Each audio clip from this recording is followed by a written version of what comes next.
സംസാരിക്കാം. ഇനി ഒരെണ്ണം കൂടെ ഇട്ടോ. ചിക്കു വിളിക്കും. ചിക്കു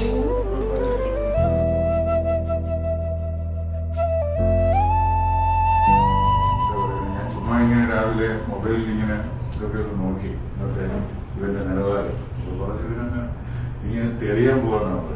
ലവ് മേക്കിങ്ങും ബിസിനസ്സുമായിട്ട് കോംപ്രമൈസ് ചെയ്യരുത്. അതാതിനുള്ള സമയം കളഞ്ഞേക്കണം എന്നുള്ളതാണ്. അല്ലാതെ കല്യാണം കഴിച്ചു കഴിഞ്ഞിട്ട് ഞാൻ ബിസിനസ്സുമായിട്ട് മാത്രം നടക്കരുത് എന്നുള്ള കാര്യം പറഞ്ഞു.